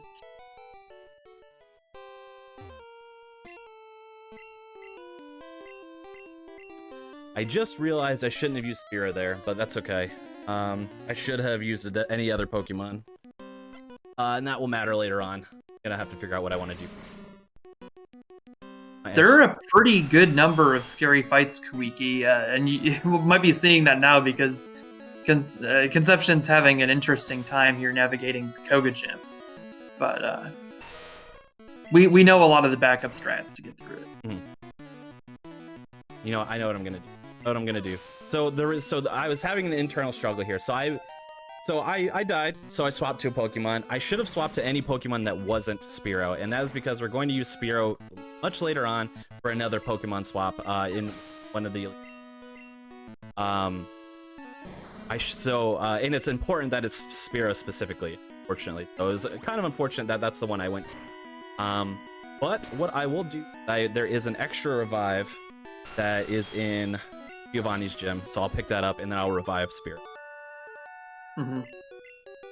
And just to avoid confusion, that death was intentional. This one was on purpose, yeah. This one is scripted. And so what we do is on that wheezing, we hope to get elixir 1 to heal all of our moves PP. And then we take an intentional death on self-destruct there because it's decently fast. For 1, but 2, we're gonna now use rare candies. We have 3 of them currently, and we're gonna level up 3 times. Whenever you level up, it obviously increases your base HP. However, it also gives you that HP in return. So I've, in theory, revived myself while leveling myself up. But in addition to that, I've also made my health very low, which we get to now exploit the bar. Great.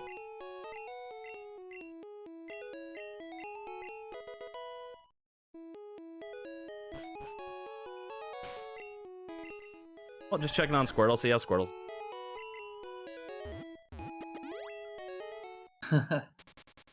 Now we fly back home. We can go to Pallet Town. We are now Super Repel. And then scroll a long ways down. Each Surf to our score. Gonna hop on Squirtle.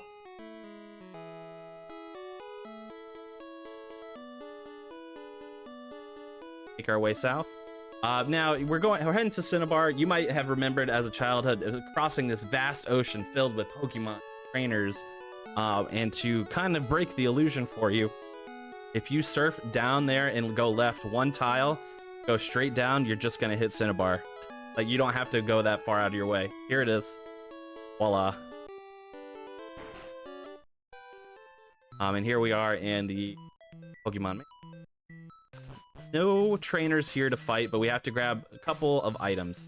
1, we have to grab the secret key, which allows us to get into Plains Gym later on. But 2, we're also going to grab a rare candy and a TM for Blizzard.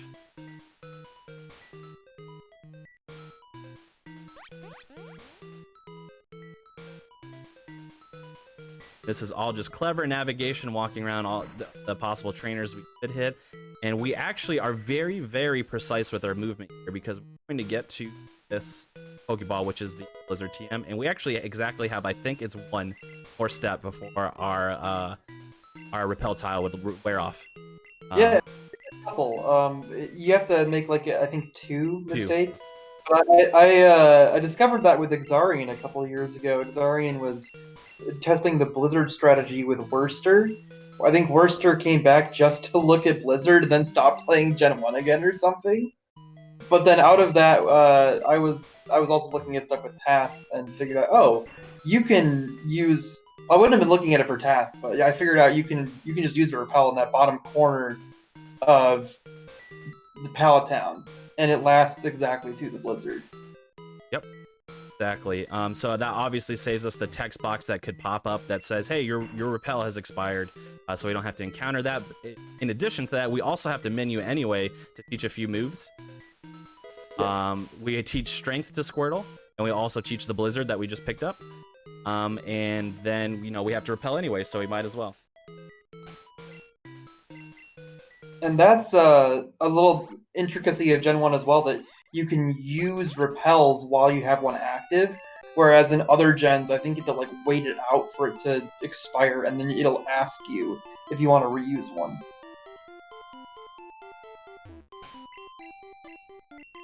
So now we are going to fight Erica. You might still be wondering, hey, we are an hour and a half roughly into the run.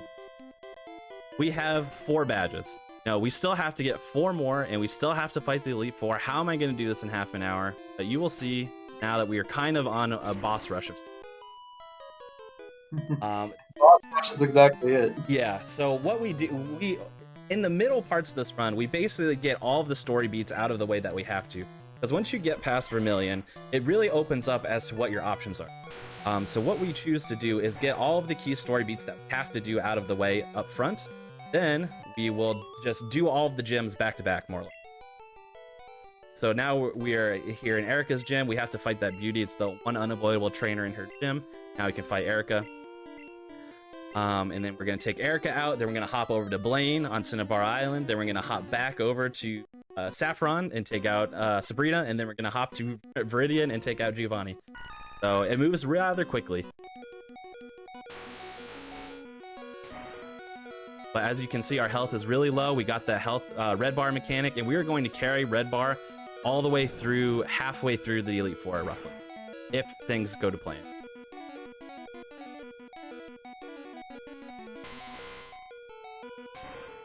That's Erica down.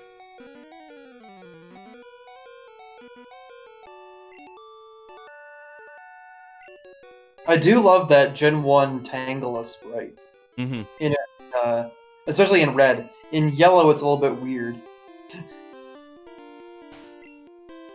There we go. Jeez. Interesting note. So you might have noticed the past few gyms as well. There, after every gym, you will receive a TM from. Koga and now Erica have both said when they are completed, you don't have room for this, which is actually faster. So we are very careful with our inventory management to the point that we keep our bag full so that we don't have to receive their TMs. A lot more text to do. But now we're in the Cinnabar gym where we have to repeatedly answer quiz questions or fight trainers. Obviously, it is faster to answer quiz questions. So we're just going to go through the tedious part of answering all these questions correctly. Fun thing to note, it's going to look like I'm pressing yes for every answer. However, that's not the case. If you press B instead of A when you get to the yes or no text box, you will select no instead of, so it saves you from having to scroll down and press A. It's faster. Just right. If you're wondering, the answers that I'm doing are yeses first, then it's 3 no's, no, no, no, and then yes, and then yeah, A, B, B, B, A, B. Yep. If you're doing the and, buttons. And what was I saying? Oh, in red, this is one of the very few points where something is slower in red than in yellow, because every one of the questions in Blaine's gym in red re-explains how the quiz works, and in yellow they removed that, so it only explains how the quiz works on the first question. Yep. So yeah, it's one of the parts where you can pick up time in yellow over the red route.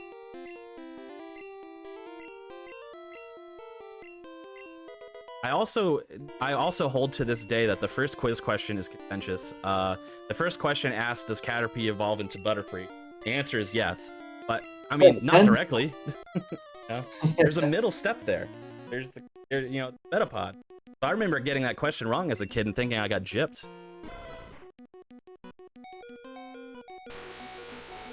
Okay, cool. Got the fast option here. So, Blaine is entirely free. Nothing can go wrong as long as I press everything correctly. The one thing that there is variance is if Blaine chooses to use the super potion first, regardless of what happens, because as you could see, we set up with X accuracy, so we didn't attack Growlithe, so he used the super potion for literally no reason.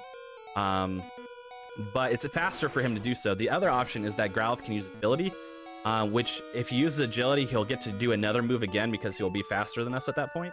But because he used super potion, the second turn we were faster. It actually saves us I think it's 3 seconds. Come on, getting super potion over.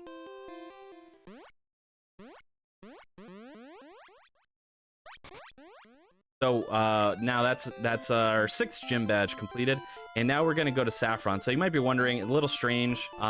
We dig out, and then we're actually going to bike to the Saffron gym as opposed to flying to Saffron and biking to it. And that is entirely based on the Pokemon Center's position in Saffron. It's all the way at the bottom of the map, and the gym is all the way at the top. So it's actually faster to bike over to Saffron than it is to fly there, because it's so far away from the gym.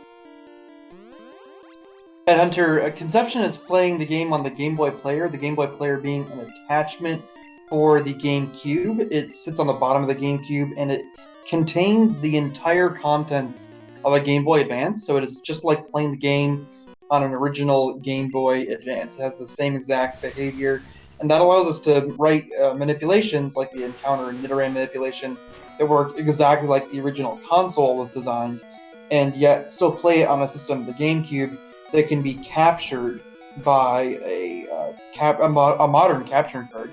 Even the GameCube can actually output HDMI with devices like the Eon GCHD Mark II or the Insurrection Carby. I use the Carby, yep. Yeah. Do you use the native Game Boy Player disc or you use GBI? I'm using the native disc. So all the old stuff, basically. Right. I think I remember asking about this because of one of your, I was verifying one of your runs. Yep. So I use Game Boy Player and I use the native Game Boy Player disc, which is a valid question for Kevin to ask because the Game Boy Player disc is hard to find and expensive. And sucks compared to GBI. Yeah, it definitely sucks. It definitely sucks in comparison to GBI. But that's what I have, so that's what I use. Yeah, it works great. It's really just the comparison with how great GBI has made the Game Boy Player like so identical to the original console. Exactly. So that is Sabrina taken out. One fun thing that I always like to bring up with Sabrina. So, not a dangerous fight at all, but it's specifically related to how precise the routing is. So we defeat the Kadabra, I believe is first, and then the Mr. Mime. We level up after the Mr. Mime. That level up that occurs makes our speed exactly 1 point higher than her Alakazam. Just 1 point. So that just makes, if the Alakazam was faster, obviously, it would just completely destroy us. So that just speaks to how precise the routing is. Always an interesting thing to bring up. All right. Yeah, you can only dig out of specific buildings, and they only patch certain of those buildings in yellow. So there's like some glitched ones in red, and there's fewer glitched ones in yellow, and so on and so forth. My timer again? I just noticed that. Yeah, your timer is starting from scratch. Oh, interesting. I wonder if my splits have messed with it. Because I also have my my regular splits up. I wonder if that's what's... Sorry about that. Yeah, I didn't say anything because I thought that you had gotten the ping from... oh yeah, I'm not looking at Discord whatsoever. Sorry about that. I'm really sorry if my timer has been messed up. I will report the final time at the end. I did not know this whole time. Apologies about it. I did some testing to make sure, because to set up my hotkeys so that I could still use my splits as well as the timer. And I thought I had it set up correct. I did not. Apologies. It was working for a long time. It just stopped working like a couple minutes ago. Weird. Very weird. So we're in Giovanni's gym. We actually just dealt with easily the hardest member of the gym, and it's not Giovanni. It's that karate. No, black belt is what it's called. Couldn't think.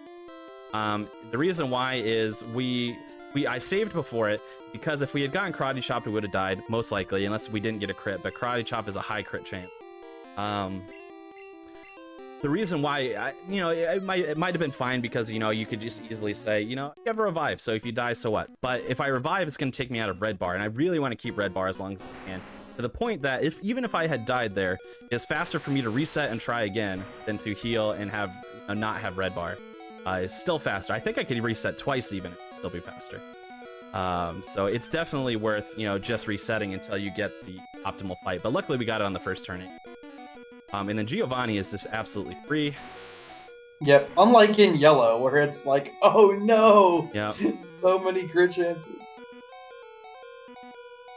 We just take everything out with Earthquake until his Rhydon, which we actually take out with Blizzard.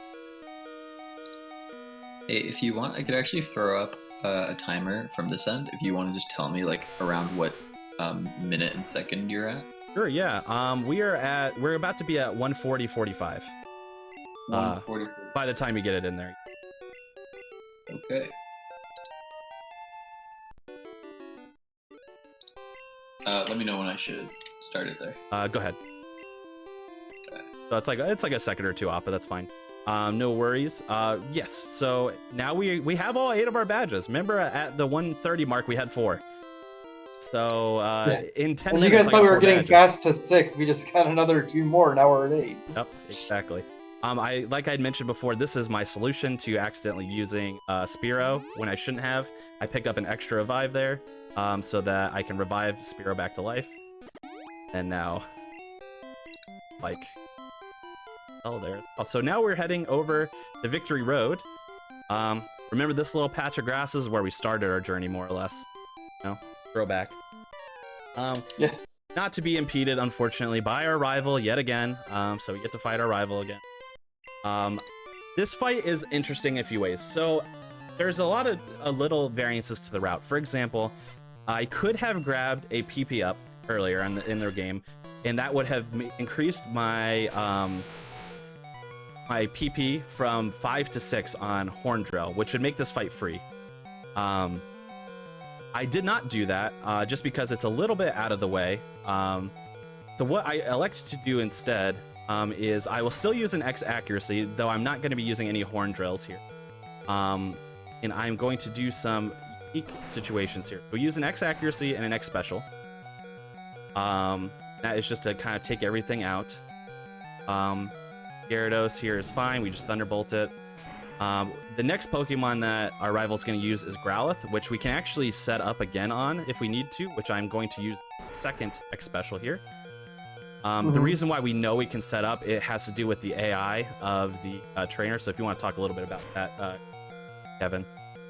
For sure. Yeah, because I think of the poison typing on Nidoking, the Pokemon that use a good AI, basically mostly your rival and the gym leaders in the E4, those trainers will have smart AI instead of just random AI. And they try to use moves that are super effective against your Pokemon. The problem is that they only know super effectiveness by typing. They don't know whether a move does damage, or if, like, they only have one move that does a stat change. Maybe use that once and do something else afterward. No.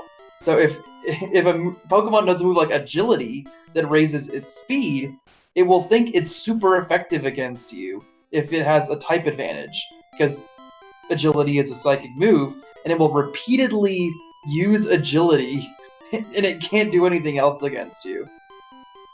So yeah, obviously our rival has that quote-unquote smart AI, so I knew for a fact that Growlithe had Agility, and I knew it would spam Agility, so I can take my time to set up if I needed to use an X item or whatever the case. So I chose to use a second X special there. I do this all the time. I want to use Surf here, not Strength. Just fat thumb the input. But the reason why so an X accuracy wasn't necessary for me to do. The reason why I chose to do is because the only dangerous Pokemon in that fight is if I had 6 PP for my Horn Drills, I would have just used that X accuracy and Horn Drilled to death. It wouldn't have never stood. I don't have 6 PP, so what I choose to do there is I will use an X accuracy, which guarantees that my Blizzard is going to hit, so I know it won't miss. And then the Blizzard is a favorable range on the Venusaur, but it still has a chance to not kill it. So I kind of use and pray there. If I had died, obviously I had the revive. But yeah, so I kind of use and pray there. And it's faster in the long run. It is just more risky. But I choose to because it is so favorable that I've probably died a handful of times to that Venusaur. I just kind of roll the dice there. Especially with the revives. Yeah, go ahead. Tell me again one more time what the timer should be at.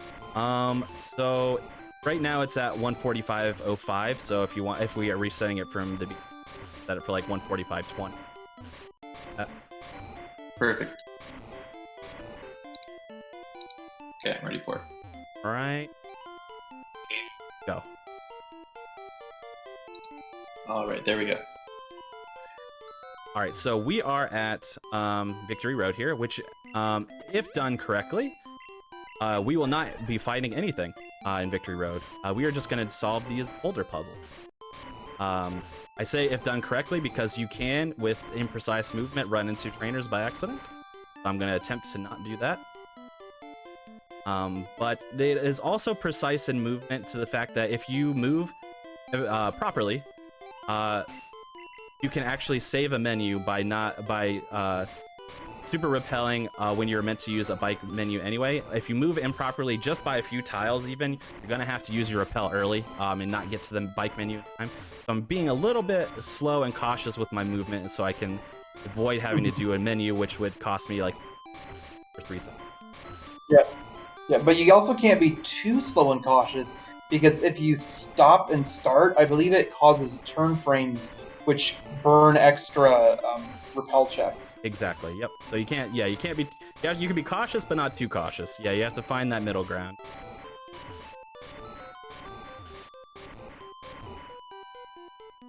I burned a couple extra. It's not the end of the world if you burn a couple extra. You just don't want to be like 10 steps away from the ladder and.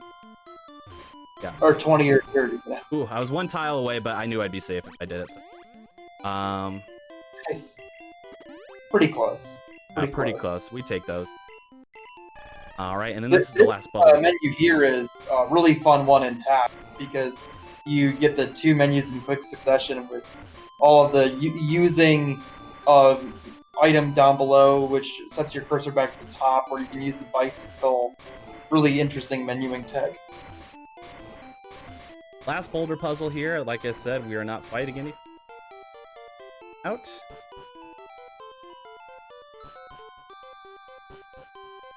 We are. So typically what we would do here is we would actually deposit 2 of our Pokemon. We would only keep our Nidoking, obviously, and our Flyer. I'm not going to deposit. I could deposit 1, but it's not really worth the time just to deposit 1. So I'm just going to keep it as is, keep our party. The reason why it's worth depositing in a PB attempt is because after you complete, the run ends after your Hall of Fame sequence. So it runs through every Pokemon in your party. So the less Pokemon you have, obviously, the faster that's going to go. But because we have a revive and we need to swap, I'm just not going to worry about it. I'll take the 15 seconds. In case I have to revive if something goes terribly wrong. The alternative, obviously, would just be saving, repeat. So that wastes. But so we also take advantage of the smart AI hero. I mentioned having to swap to hero specifically, and that is because Spearow is a bird, and bird types are weak to ice. When we swap to Spearow, it will cause Dugong to use Roar Beam. And the AI of Dugong is also set up that whenever it uses a Roar Beam, no matter what, the next move it's going to use is Rest. So what we do is we swap to Spearow so it dies to the Aurora Beam. We know it's going to use Rest next. So we take that Rest opportunity in order to use our X accuracy. And then we Horn Drill the rest of the Pokemon that lure. So that is kind of how we manipulate the Lorelei encounter. There is a strategy that we call YOLO Lorelei, which is you just hope that you don't get a Roar Beam when you use Nidoking. It's I believe it's 25%, if I remember correctly.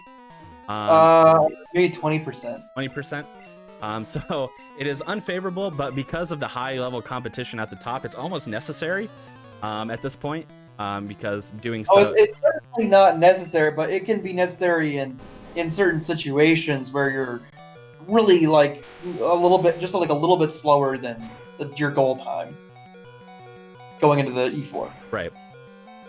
So you might have, if you read off my face here, I panicked for a slight second. There is only one thing that could have killed me here, despite my health being low, because we have to set up on the Onyx. So, but there's one exact move in sequence that could kill me, which is one, Bruno chooses to have Onyx use Slam. Slam is not a 100% move, so Slam has to pass an accuracy check to hit anyway. Then, and it's 1 in 5 to pick Slam to begin with. Then it has to pass the accuracy check. Passes the accuracy check. If it crits, that kills me. 1.9% chance at any point to die from a Slam crit when your health is at. So I panicked a little bit when I saw that Slam hit because I was like, oh man, I might die, but we didn't have to deal. Yeah, just a reminder here for the E4, the Horn Drills are all hitting guaranteed because the exit accuracy uses we're doing remove the accuracy check from the game for the course of our Nidoking being out in battle. And because we're only using Nidoking, we don't have to worry about accuracy at all. Exactly. So Agatha is an interesting fight to say the least. It's the strategy that I've used now, which is actually, so I've healed a little bit, and I actually will use a rare candy to hit 52. It actually makes this significantly safer than what it used to be. But it's still a little bit interesting because you could get hypnosis like this, which makes things forward. It's not the oops, passed it. It's not the end of the world to get hypnosis here. It's my, where is it? Do I? There it is. There. Yeah, but it's both paralyzed. Yeah, there we go. So I have a Poke Flute, so I can evade sleep. So especially if you use a Dream Gear here, it's more or less fine. We have to use a X special to be able to pass through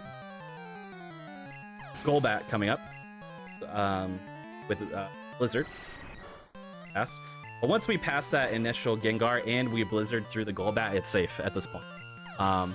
The only thing that could happen that would make the Golbat weird is that since Blizzard is not a 100% accurate move, Blizzard can miss. And then it could use a move called Haze, which removes all status effects, which would cancel out the X special I used, and it also cancels out Badge Boost. So the last Gengar that I would fight would actually be faster than me, which I then would then use an X speed to counter, but I don't have to worry about that. Didn't have to counter it. Yeah, Moody John. We do not save at all when doing normal attempts of this game, except for the saves that you have to do and counter and RNG manipulation for good Pokemon. Yep, exactly. Yeah, you can use the Poke Flute to wake up Snorlax. You can use the Pokemon Flute to wake up your own Pokemon in battle. It's great. Very useful on fights like Agatha. So we're going to Elixir. We're going to Super Potion. I'm going to also Potion. And I'm actually going to do a slightly risky thing, but not really, because I have a Revive, which is not safe for land. Worst comes to worst, absolute worst comes to worst, I saved before. And we're doing okay on time. So the reason why you would want to save before Lance in an attempt that you don't want to die, basically, is because we are going to set up on Gyarados here, and he's going to use Hydro Pump. If we are crit by the Hydro Pump, we're dead, even from full. If it doesn't crit, oh, see, there you go, we got crit. So if it doesn't crit, however, we will still have some health left as long as we heal above the 129 range. So not the end of the world here. Yep. Gonna revive. Because then we got all those extra revives. Yep, exactly. Gonna revive. We're gonna Super Potion. And hopefully Gyarados decides to kill us at some. We could probably swap, but it's smart AI. Does he just spam Leer? Am I actually just soft locked here? Oh no. Nope, there we go.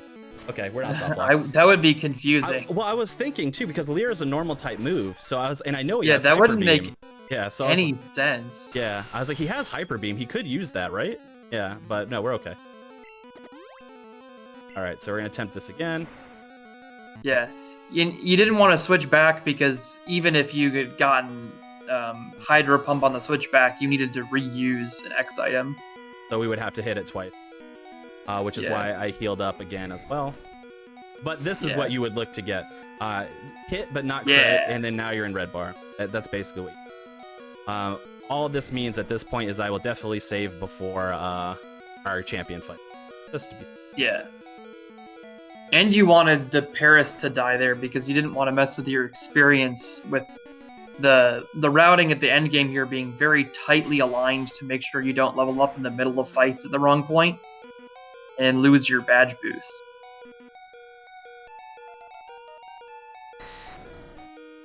Yeah, so that's Lance. Unconventional, but we got through it.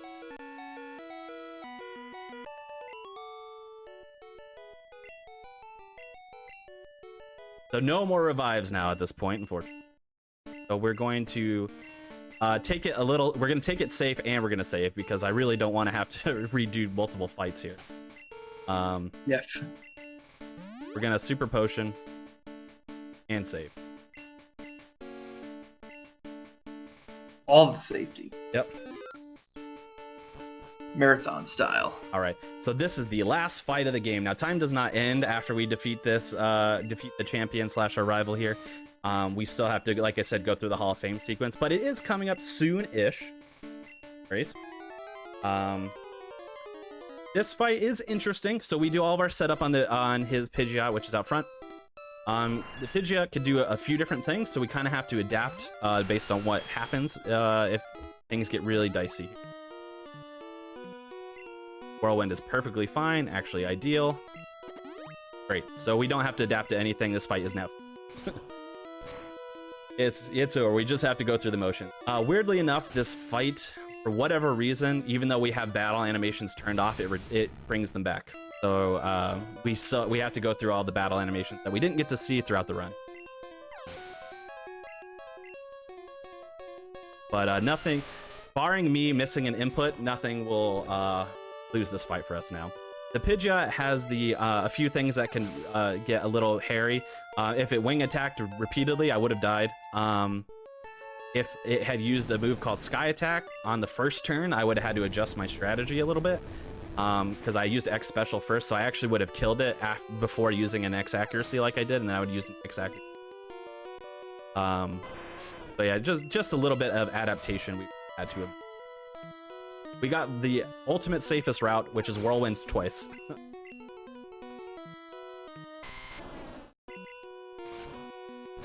That is all of our fights.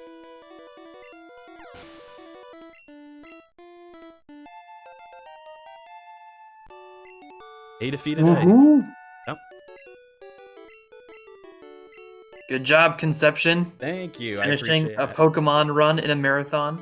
It's always an underestimate too, which is an even bigger challenge. Pokemon is one of the most unpredictable kind of runs that you can think, especially any. Setting an estimate is always difficult because you set it to be your worst possible time, but even there are things that could happen to make your worst possible time even worse than you could have ever imagined. There is a possibility, but luckily, you know, RNG went enough in our favor and my mistakes were minimal enough that I'm gonna finish under estimate and just sub 2 hours it looks like. So that's good. Cool. So yeah, we just have to go through our Hall of Fame here, so I'll take the time to do kind of our shout-outs now because there's nothing. But we will get ready on time. But yeah, thank you so much for GSA for having me. This is actually my first of 3 runs in this event, so I really appreciate you guys featuring me so heavily. Just wanted to shout out as well a couple organizations I'm a part of, Venatio Esports as well as POQ, Pocket Full of Quarters.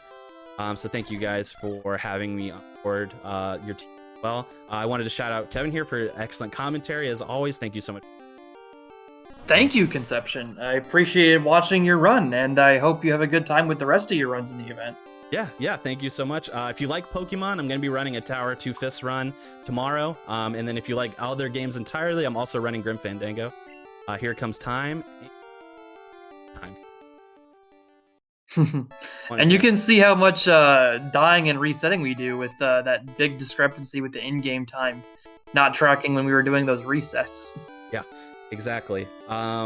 So yeah, thank you guys so much for watching. Yeah, if you're interested in Pokemon speedrunning as well, we have Discord set up for multiple generations, depending on which generation you're running. If you visit our speedrun.com pages of the game that you're looking for, it will link directly to those Discord. We have resources abound. Everyone's willing to help you. Feel free to join those, and we will give you a hand with whatever we can. Oh, yeah. Otherwise, yeah, that's all I got. I appreciate you guys having me.